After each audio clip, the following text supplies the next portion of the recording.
Welcome to the Chef's Kitchen College Campus Cooking. I'm your host, Tina Marie, and we are here at Delaware Valley University with Chef Ryan Zellner of St. Luke's University Health Network. Yes. Welcome, Chef. Thank you for having me. Oh, it's our pleasure. Yeah, it's great. And we also have student Julia Fredericks, who is a sophomore at the school. Yep, that's so right. Welcome here today. Thank you. Now, what are we cooking today, Chef? I think we have some stepped up comfort food. Yeah, so that's really what we like to do. Things that are going to make you happy, things that are really going to bring you close to home. So the first dish that we make is our beef bourguignon, classic French beef stew. Then we're going to work on a German-style potato pancake, and then we're going to finish it off with dessert. My personal favorite, which my father used to make me as a child, rice pudding. Oh, who doesn't love rice pudding? So, right? That sounds terrific. So the first thing we're going to do is I'm going to cut up some vegetables so that we nice. have them. And once we cut these up, we'll start cooking them in our pans. So like a sort of a classic mirepoix, like a large cut mirepoix though. Yep, we don't want to go too small with anything. Everything's going to be on the larger side for what we have. Because bourguignon is essentially a beef stew. Yes, yeah. Right? So a lot of us, our grandmothers, our parents have made us beef stew. This is one of the originations of this dish, is out of Eastern France in the Burgundy region. And isn't this what you first came upon this dish? There's a little bit of a story about this dish. Actually, when you were a college student. Yeah, so when I was a college student, way back in the day. Not as way back as you think. Long enough. I went to France for a week, and on one of our first nights, they put us at this super small bistro, and this was the first taste of real French cooking that I got to have as a culinary student. So this is home to me, and I absolutely love this dish for that reason. That's terrific. It evokes memories. Yep. And now it'll evoke memories for you too. So the first thing we do is we add a nice high heat oil. I'm using avocado oil, and then we add our carrots, celery, and then a pearl onion. Very nice. So you just put some olive oil in a hot cast iron pan, correct? Yep. Okay. So whatever kind of neutral oil you want to use, and then carrots. And perhaps Julia can help you out a little bit. You'll be our hands-on. So you can help stir this a little bit. So you can get in there and stir. Very nice, Julia. Go right ahead. Now, Julia, you are a sophomore at the school, correct? Yes. And what is your major? I major in food science and I minor in business administration. Very nice. So do you have aspirations of being in the kitchen or more behind the scenes? I have aspirations to work in a research and development lab. Okay. Yeah. After this, I want to get my master's in business administration. Oh, very nice. That's terrific. Very good career path. All right. So as those vegetables are toasting, we're going to add a little bit of thinly sliced garlic, everyone's favorite. I do not add this in the beginning, only for the fact that it might burn. Okay. So to prevent burning, I always add a little bit later. Okay. For that reason. And that you used a whole clove? Yep, this is one whole clove for this dish. A really exciting addition here on campus in the last year to the tools that our students have for knowing how food is produced is the addition of a freight farm container on the South Campus. And that shipping container, which is an aspect of vertical farming, uses hydroponics to be able to take that space and in a normal shipping container, cultivate up to 4 acres at a time of greens and herbs for use here on campus and in donation to local food pantries. And that cycle occurs every 6 to 8 weeks year-round. And that operation is run and staffed by our students. And it's a real added benefit for folks in plant science, but also for our students in food science programs as well. For a food science degree, students will start out taking Intro to Food Science and Food Safety, and then they take the core food science classes, which are food chemistry, food microbiology, food processing, and nutrition. And then seniors will take product development and quality assurance. And this is a great transition into careers. Most of our graduates go into product development and quality assurance, and there's lots of great job opportunities for food scientists. Some examples of our summer internships include a student working at a local ice cream manufacturer, and another student worked for a large beer manufacturer, a national beer manufacturer. And some of our recent graduates, they work for small and large companies. One of our students or graduates works for a flavor house and studying to become a flavorist, and another student or graduate got a job at Campbell's supporting product development. The next thing that we have is our beef. Our beef that we marinated overnight or up to 48 hours in red wine. Red wine. Yes. So any sort of French red wine, nothing sweet, just whatever you can get off the table. I know college students, we don't know anything about wines or No. anything like that, but if you have it, that's what we use it Certainly for. not a sophomore. Definitely not. Definitely not. So Very I had, nice. So the origins of this dish, I know it's from the Burgundy region. So Correct. would it be terrific if you could marinate it in a Burgundy wine? Yes. So the chef that originally made this for us made his own wine in his backyard for this dish. Oh, So, that's interesting. Yeah, you really can't beat stuff like that. But traditionally, it's made from a Burgundy wine. That's where the Bourguignon gets its name. Okay. We added that little bit of flour on here. That little bit of flour will help thicken our sauce later. Okay. So we just add some of the beef in. So you just added perhaps maybe a tablespoon of flour to Yeah, the about a already marinated tablespoon, beef? just enough to coat it. You don't want to be able to even see the flour Okay. when it's on the beef. And then that will help create the roux, which roux thicken sauces. Thyme is one of my favorite ingredients. Yes. A classic French dish or And ingredient. it's a comfort. Oh, it's absolutely... It's Thanksgiving Yep. time. Yeah. And the absolute best part about it is you don't even have to pick it off of the stem. Oh, you because just- it just falls off. Oh, beautiful. I leave it in there, and And then at the you end, you just pull the stem pull right the out, and stems it's out. done. So a little tomato paste. The French will call this then pinçage, where we toast the tomato paste with our beef. I add the last Bay leaf. of ours, the bay leaf. You can use fresh or dry, whatever you prefer. And then when we really start cooking, this is the reserved wine that we use to marinate it. Yep, so this is one of the secret ingredients, is that then we add this in as everything starts to cook. Very nice. And what makes this dish amazing is we haven't been cooking very long, and we're already almost done with this one. Another thing that I love about this dish, you've been using just one pan. One pan. This So is a it's little very easy cleanup. heated beef stock that we're just going to put on there and let it slowly go. Now, Julia, have you ever had this dish? No, I have not. Oh, this will be a first for you. This is a Yeah. real treat then. So now That's the best terrific. part, we turn it down and we let it go. We're going to let that go. You could put it into a 200-degree oven. You can let it go on your stovetop. You can put a lid on it and just forget about it. So you can put in it a crock down. pot. So, chef, you have it as at a low simmer. Yep, one of the lowest temperatures that it can get, and it just Okay. continues to cook. And slowly it'll break down that beef, and that beef becomes to a point where it's not fall apart, but it's so tender and unctuous. And those are the best way that I think that we can describe that beef, is that collagen And how breaking do down. you know how long to cook it? Like, So it takes about 2.5 to 3 hours. Okay. So it's one of those, when we cook a steak, we cook to a temperature. Yes. Here we do not cook to a temperature. We have to physically break down collagen and connective tissue inside the beef. And there's only one thing that can do that. Time. Time. And that's 2.5 to 3 hours, depending on what we're doing. If you use a pressure cooker, you can get it done a little quicker. Okay. But obviously not everyone has one of those. Sure. So for this, we'll do about 2.5 to 3 hours and let that go. slow and low. Slow and low. Okay. Yep. The next thing that we're going to work on is we're going to get our dessert started, because I can't wait and I'm impatient. It's just the way I am. It's my human nature. Okay, so off So- to the next. And I think everyone loves rice pudding. Yes. We can all agree on that. Yes? Absolutely amazing. Can't complain about it. So I always use a short grain rice. So here I have an arborio. You can use carnaroli, whatever other kind of short grain, or even a medium grain rice you like. I stay away from long grain rices for that. You're going to be our guinea pig for this. So we're going to take our rice and we're going to put our rice in there. Terrific. I have a little bit of the vanilla bean pod, which I just cut in half, scraped out, and I put that in there. Then we're going to start with some raw cane sugar. So we can take some of that, pour about half of that in there. Nice. Yep. That's perfect. And then we Okay. have some organic whole milk. Takes about 6 cups of whole milk. And then right in front, our last ingredient for this one, cinnamon stick. You just want Oh, to throw that right beautiful. in there. I think that the experience that our students are able to have with college campus cooking is truly highlighting some of the unique offerings that we have here at Del Val. It certainly is giving our external audience a different perspective in some of the offerings that we have on the campus.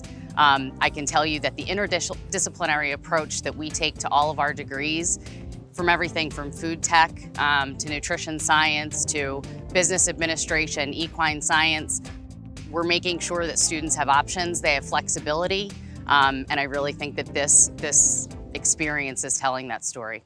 One of the things that makes Del Val great is the experiential learning. So before graduation, all students need to have a work experience before they graduate, and so that's a great opportunity for them to go out, and then it's easier for them to get jobs.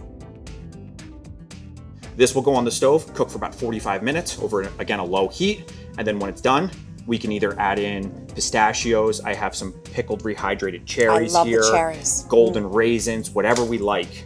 And all of that will just come in. So we're gonna put this on a low heat, start Very cooking nice. that in the back. Very nice. Now, as president of the Food Industry Yes. Club, what are your plans for this year? So we're gonna have like meetings, maybe once or twice a month. Maybe take a field trip out to the terrain.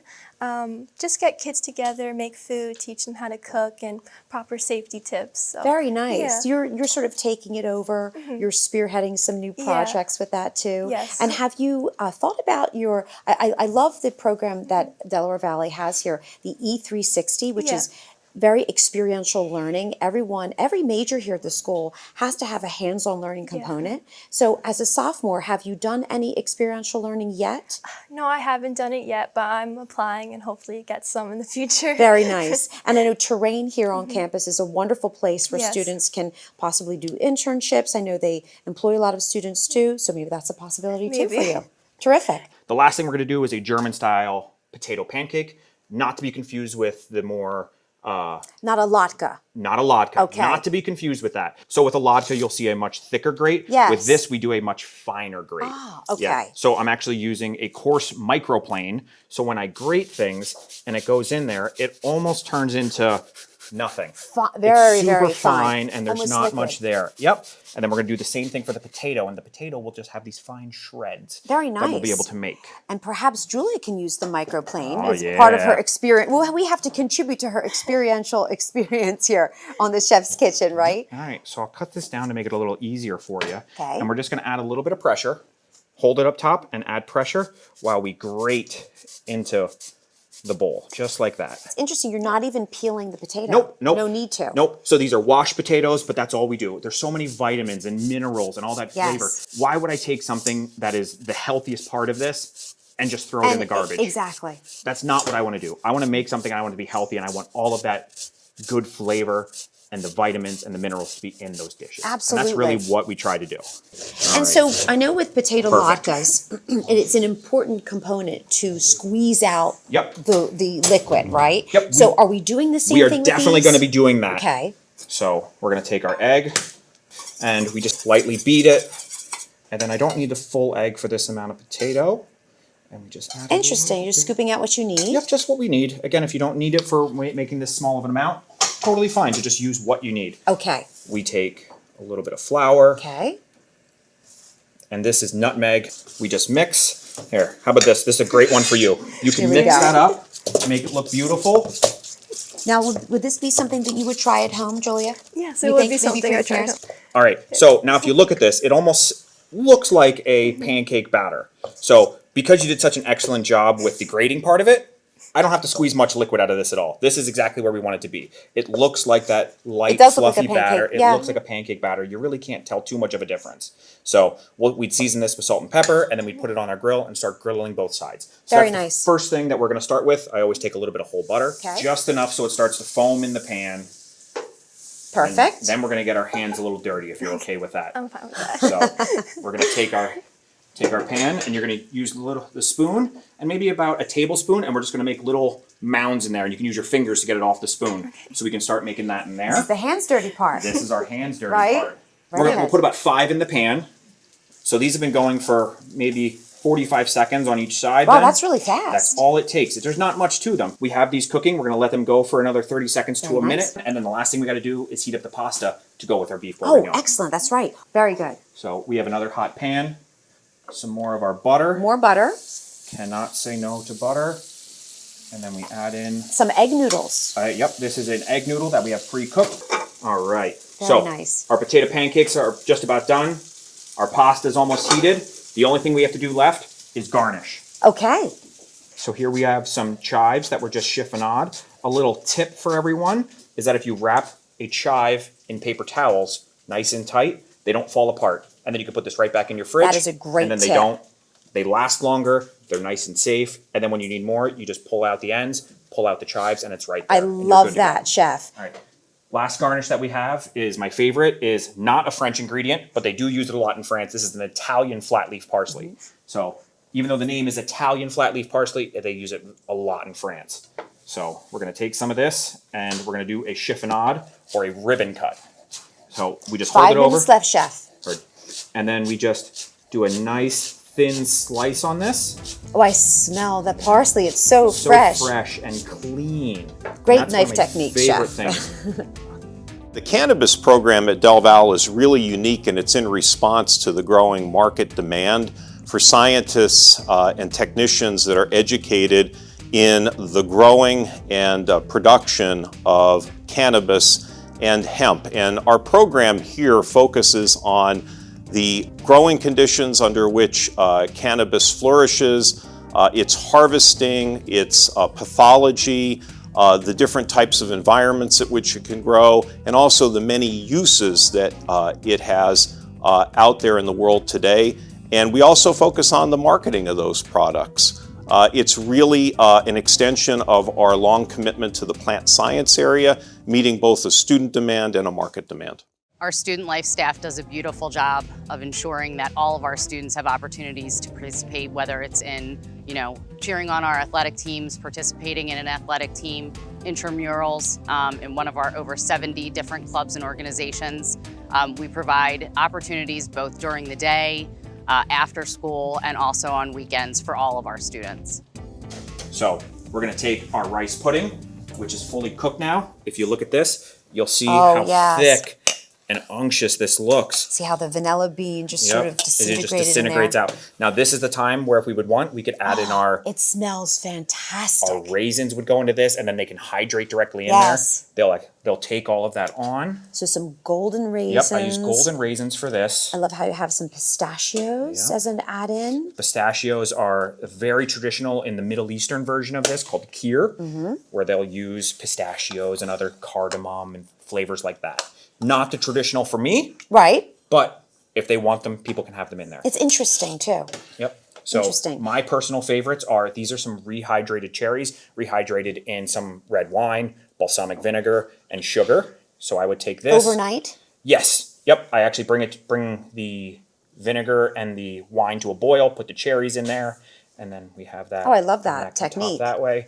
I'm sure it makes it very flavorful too, and plump. Yep. And then my other favorite. apple butter? This is apple butter. How about that? Yes. For an add-in. Yeah. So another very traditional, central Pennsylvania classic. Yes. Of apple butter to be able to put on top and garnish and add all that extra flavor in.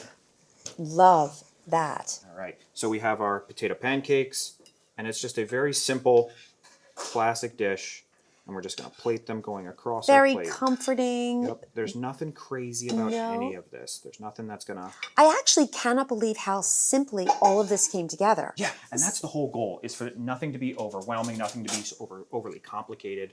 It's just meant to be delicious. A lot So, of simple flavors. a little chive. I typically will also serve this with sour cream or Yes. creme fraiche. Those are some of my favorite things to really Would you serve. do applesauce? You could definitely do applesauce, Yes. or we could use our apple butter. I was gonna say, we have Whatever apple you butter there, want, too. You could definitely use with this. So one of our heated up buttered noodles. the Delicious egg buttered noodle. noodles. Yep. Cooked There's in lots of that. lots of French our- butter that you Yes. love. That's some of the best parts of this, is we just take it, make a little bed in the middle of it. Very al dente. Al dente, Are they- yes. Yeah. Well, you said not to overcook the egg Correct. noodles. You It's do not very important. want to overcook them, because again, when it gets mushy, it really takes away from the dish itself. Yes. And that's not what you want. So, On our gorgeous beef. so we have the beef, the carrots, the pearl onions, and then, Such a hearty meal. yes, it is excellent.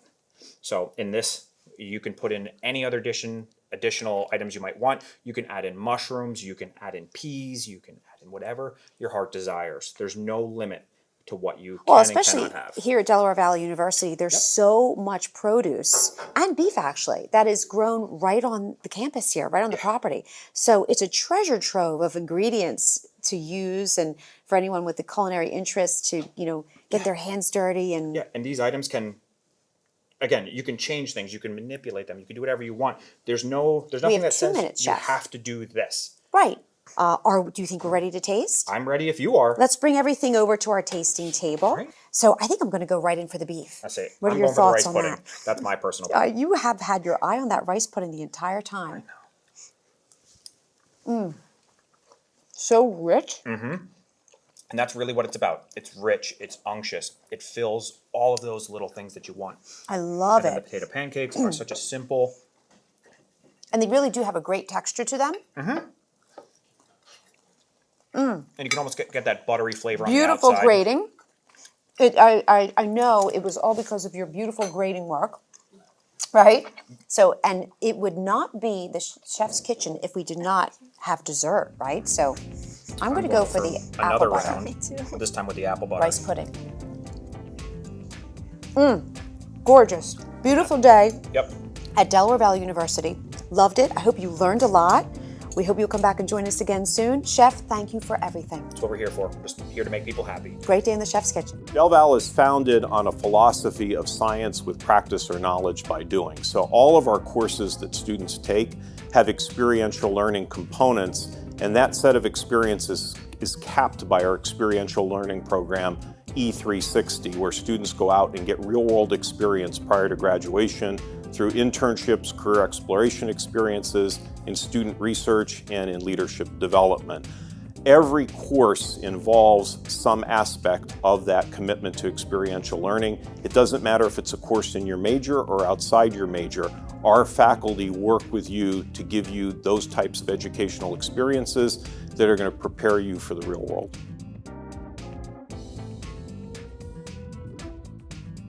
This was an excellent experience with Delaware Valley University to be able to represent St. Luke's University Health Network and Met's Culinary Management to showcase these amazing recipes and to be able to cook in this fabulous place with all these wonderful ingredients.